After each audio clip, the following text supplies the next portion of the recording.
I'm not a crank, though some people would say that I am. I got cranky by reading a lot of law. And I have in progress here in the Chattanooga area, a wonderful cranky legal effort.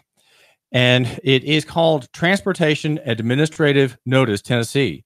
Just Google that and you'll find it at Nuganomics.com. You'll also find it, a copy of this 20-page legal review at yournews.com. That's yournews.com. And it is, in a way, a prophetic document. But you say, how could it possibly be prophetic, David? It is so wrapped up. All it does is quote court cases and describe in detail legal definitions and the operation of a particular volume in the Tennessee Code annotated. That's Title 55, the Transportation Code. Now, what I've done is identify the most important element of the police state in Tennessee.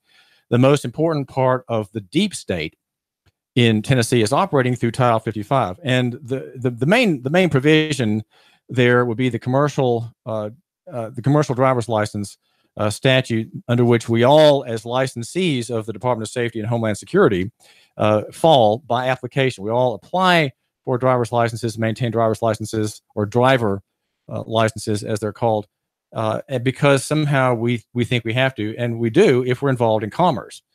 And the important thing to know is that we are being hoodwinked by the good people. The good people, starting with Republican governor, a Christian man, a Presbyterian elder, no less, and his attorney general, Herbert Slattery III, out of Knoxville, a Presbyterian church in Knoxville. They are maintaining a legal fiction in combination with, I'm not going to call it a conspiracy because it's all in the open and all done with paid legal staff, in combination with the General Assembly, whose members are your representatives who have nothing to say about this issue and are not likely to bring any kind of reform. And then also, thirdly, the judiciary. The judiciary with its lawyers, these are all lawyers, who have been operating for at least a couple decades now on a legal fiction and have created a legal fiction. And if you want to know what a legal fiction is, you want to go to the website for the man who matters, and that's Nuganomics.com. I have just in the past day or two published there and at yournews.com a breathtaking analysis by a criminal.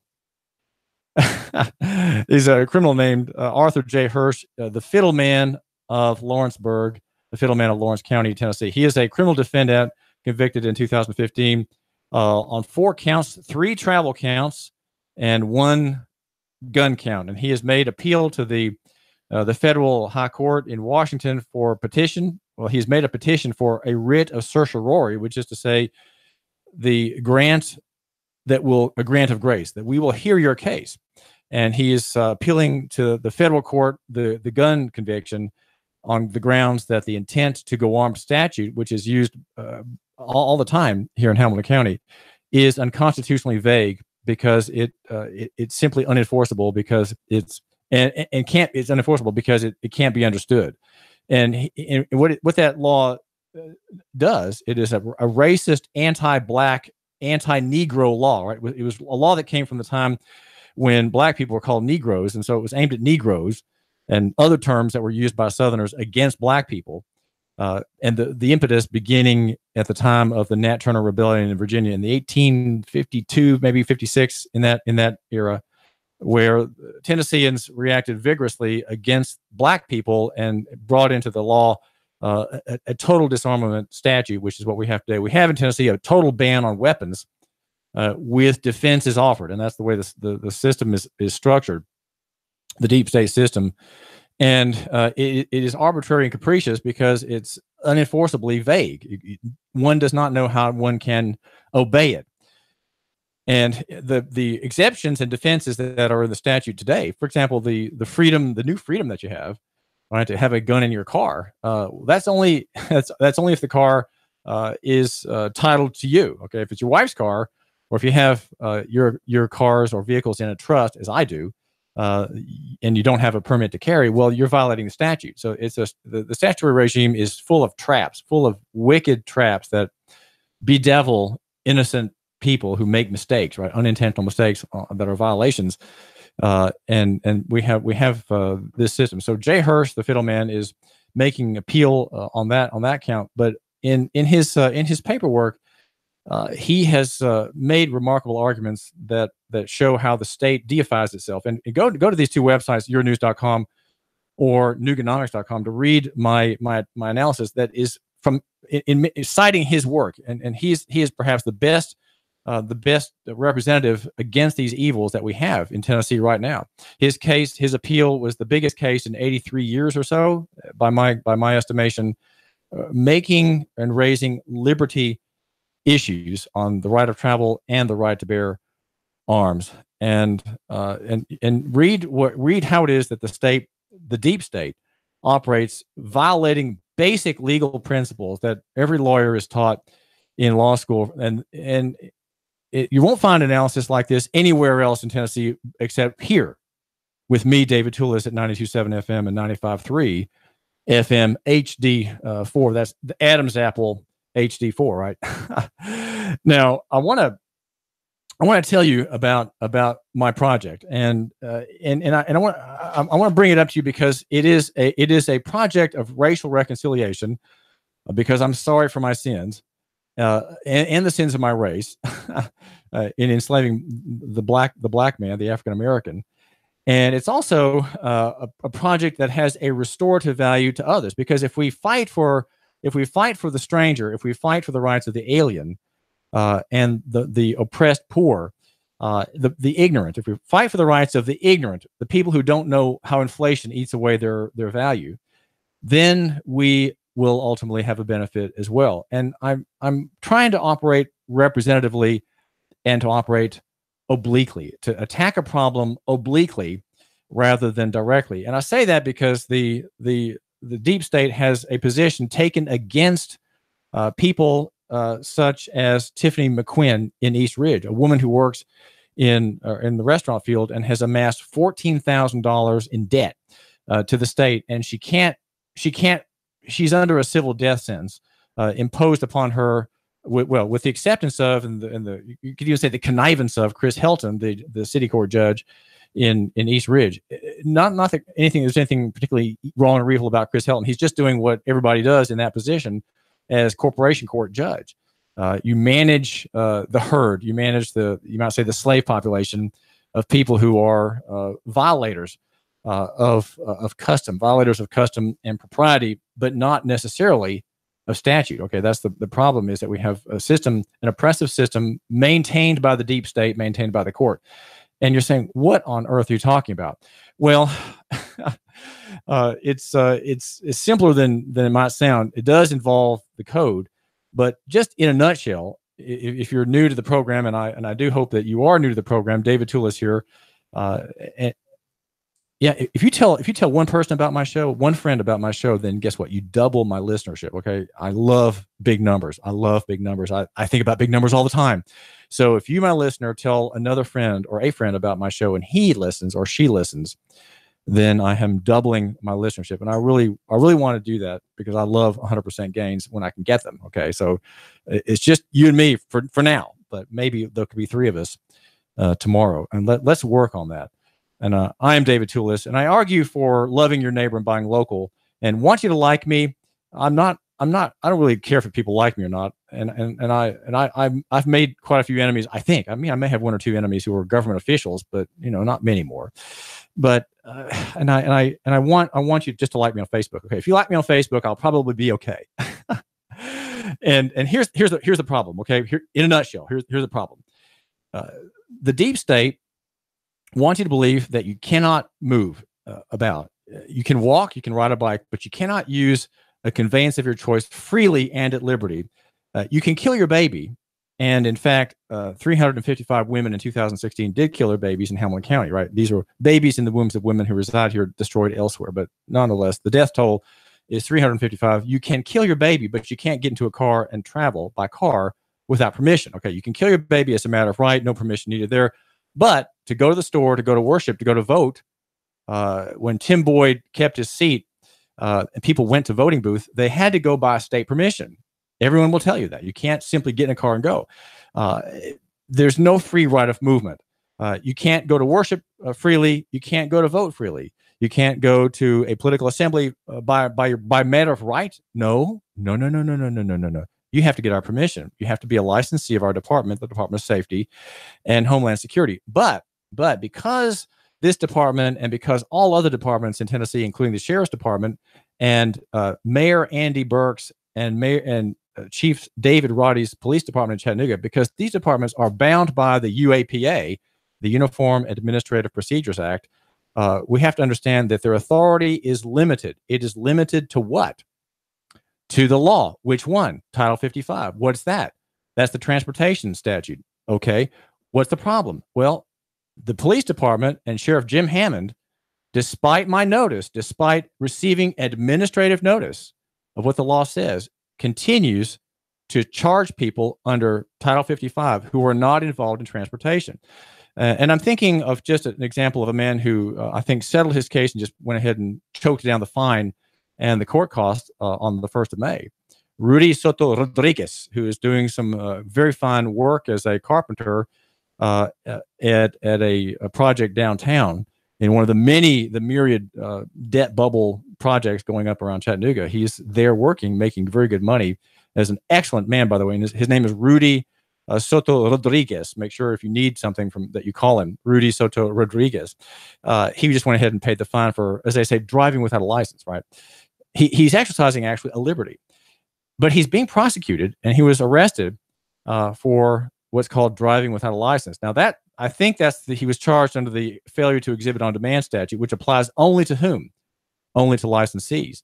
Now, all right, this is getting kind of complicated. So let's get back to the simple version of this story here on the David Tullis Show. The problem is that all these agencies have customarily enforced transportation statute on people not involved in transportation. The people it lays these charges against are only in transportation by rebuttable presumption.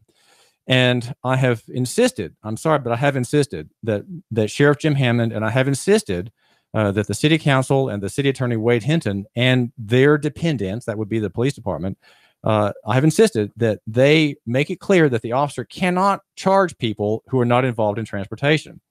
And so to avoid trouble and to avoid harassing people exercising their constitutionally guaranteed, God-given, inherent and unalienable rights to travel by car, that they insert a new question in the arrest protocol. And this is called reform, okay? This is called reform. And it's by the law. It comes from the law itself. And the question is, ma'am or sir, are you using this car or truck for hire today in commerce and for profit? That's it. That's the question that will bring about a major reform. Because if the person says, no, I'm just taking the kids to soccer, or no, I'm just going to the store, or, well, we're heading off to church right now. Can't you see we've got our Sunday clothes on? Well, at that point, the officer recognizes that his initial presumption about the basis of that stop, which is a transportation issue, is not enough, because the people in the car are not using the car at that moment or not using that truck at that moment to carry goods or people for hire. That's what transportation is all about. The transportation statute 55, obedient to the federal law in U.S. Code 49, that code controls Tennessee's operation of its statute. And to obey federal law, Sheriff Jim Hammond and David Roddy, Chief of Police, they have to stop now abusing private people using the roads for pleasure and for private necessities and purposes who are not involved in transportation except by a rebuttable presumption. And the rebuttable presumption is created by the fact that there's a tag on that car which suggests it's not a car but a motor vehicle involved in commerce. And that's why the registration law is imposed on everybody to help the officer to make that assumption that this car is not a car, it's a motor vehicle. And that person behind the wheel is not just a traveler, but an operator and a driver. And an operator and driver is someone who's pushing around, driving around, steering around a motor vehicle, which is by definition involved in commerce. Again, commerce being carrying goods or people for hire. Now, transportation administrative notice has put two parties at least on notice in Chattanooga. And by God's grace, I can extend this notice to other parties such as East Ridge, Saudi Daisy, and Red Bank, and then we'll work out, right? I've already given notice to Mayor Llewellyn in Dayton. There's a great interview that Mayor Llewellyn gave me. He's a very gracious man. He heard me out, and you can read the transcript of that interview at euronews.com. It's a remarkable exchange. And if people are today on the National Day of Prayer want to think about what can we do to help the poor, well, you can at the very least, do some heavy lifting with your brain and with your eyes. And that is to read such things as that. Interviews such as my interview with Gary Llewellyn, which is in fact it's on Facebook. But the transcript is there for your convenience. You can just go through that. Or you can just Google transportation administrative notice. And what I'm trying to do is, in my work of racial reconciliation, my work of racial reparations of the white race to the black race, is to start with the black man. What can I do to help the black man end this oppression? And it's a long-term project, no doubt. But I want to give a picture of how this works. It's a story that moved last year, and I just happened to come across it, touching on the Trauger memo, which is a memo by a U.S. District Judge in Nashville, in which she is going to she's tearing apart the deep state's operation against the poor. And it's a story about a woman named Sprague, Mrs. Sprague, of Lebanon, was one of the plaintiffs in the case. Sprague is a single mother of 5 children, one of whom lives with her while the other 4 live with their grandparents, because Sprague cannot afford to take care of them. In 2015, she was fined $477 in Mount Juliet for speeding and failure to provide proof of insurance. According to the complaint, her basic life expenses at the time far exceeded her income of $2.13 per hour plus tips. Her license was suspended in 2015 for failure to pay her traffic debt, but according to Sprague, she was not notified of that. The department allegedly did not inquire into her ability to pay the ticket, nor did it offer her the opportunity to be heard on the issue. In March 16, she was fined $224.50 in Lebanon for failure to provide proof of insurance. Okay, we have this poor woman, and she's falling under Title 55, though she's not involved in transportation. Okay, got the story now?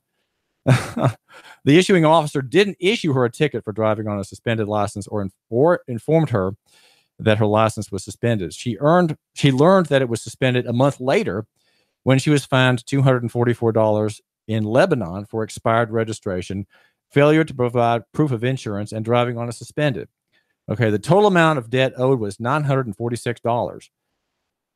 And Sprague was told that she couldn't get her license back until it was completely paid. She was also told small installments would not be accepted and only 2 lump sums of nearly $500 would work. After losing her license, she was not able to maintain her job for more than a few months at a time because she did not have reliable means of getting around. Judge Trauger's ruling on October 5 granted Sprague and another party a temporary restraining order for the reinstatement of their licenses, pending a preliminary injunction scheduled for October 20. Then there's a quote from attorney Claudia Wilner, who is involved in a terrific group, the National Center for Law and Economic Justice, which is kind of a left-wing organization. And the firm filing it is Baker Donaldson in Nashville. And there are thousands and thousands of people who are unrevoked here in Hamilton County. Should the National Day of Prayer meeting, the local expression of same, at City Hall today at noon, should God's people at that event, at these steps there in the bright sunlight, pray for people like this? Is this an evil and a violence against the common person? It's a 30-minute event starting at noon at City Hall. And this evening at Coolidge Park, the National Day of Prayer, local expression will be at 6:30 for an hour. My project, which I humbly submit to you, my listener, again, is called Transportation Administrative Notice. And what I'm doing is I'm just telling local officials what the law says. And the law says that transportation is a category of travel. The larger category is travel, and transportation is part of it. And you, my listener, if you're not hauling goods right now or not hauling passengers in a bus or a rental vehicle, you are not involved in transportation. You are simply a traveler. And yet every cop, every trooper, every deputy will assume and treat you like a criminal for doing something aberrant under Title 55, the traffic laws. The traffic laws apply only to transportation. In fact, They apply only to people who are for hire, who are not just travelers, but who are, in fact, statutorily defined as drivers or operators or chauffeurs. Those are the categories of people. And what they're doing is operating a motor vehicle or a motor carrier. Those are categories of cars and trucks involved in transportation. And because the deep state, with the complicity of our judges and our Christian Republican governor and our pseudo or quasi or semi-Christian members of the legislature, they're all allowing this to happen. And they are ruining the lives of thousands and thousands of people who live in fear. They live in fear of being arrested and being charged, being taken before the magistrate for doing what? For driving without a license, for driving on suspended, for driving on revoked. This is David Toulis, and you know what I'm calling for? I'm calling for Chattanooga to be made a sanctuary city from Title 55. The liberal left have their sanctuary city program against federal immigration enforcement, and I applaud that. I applaud that as the classical liberal in Chattanooga, and that's me, David Toulis, a classical liberal and a Christian, a reformed Christian, thinking about Christian reconstruction, thinking about reformation, thinking about Christian rebuilding, thinking about a vigorous prayer life among people like me who profess, who talk big about Jesus. And it's fine to talk big about Jesus, but let's ask ourselves, what can we really do to be useful? If we believe in Jesus, what can we do to help people? What can we do now to help people in prison, to help people who are oppressed by structures? The left talks about structural oppressions and they are there. They're put there by business interests. They're put there by capitalist interest, by kleptocratic commercial interests, and there are oppressions. The answer is, I'd say, God's law. The answer is the ending of abuse of existing state law. Title 55 is being roundly abused, and we have to pray for people such as Jim Hammond, because he has been notified by me. And in a way, I'm not citing scriptures to Jim Hammond or to Chief David Roddy in Chattanooga. I'm simply citing the law. The law is much more liberal than we realize. The law in Tennessee is much more gracious than these people are pretending it to be. There is liberty of travel in Tennessee, even though cops won't allow it, even though justices in their black robes in Nashville won't allow it. It actually is there. It's there in the statute. It's in there in much case law. Even in cases where the judges say there is no right to drive, as they say.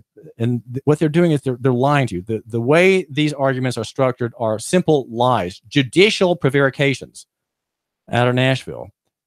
It is possible to have a local reform. And that's what I'm doing by bringing back the law itself, Tennessee Code Annotated 55, to whom? To the individual oath keeper, the individual oath maker. That is to say, sheriffs, deputies, cops, mayors, city council people. You take the oath before God to uphold the law and the Constitution. Well, okay, let's look at the law. And that's what my little labor is, a minor labor in the details of law, a prophetic argument. And the dull and short term for it is transportation administrative notice. Transportation administrative notice. Look into it. 3, 2,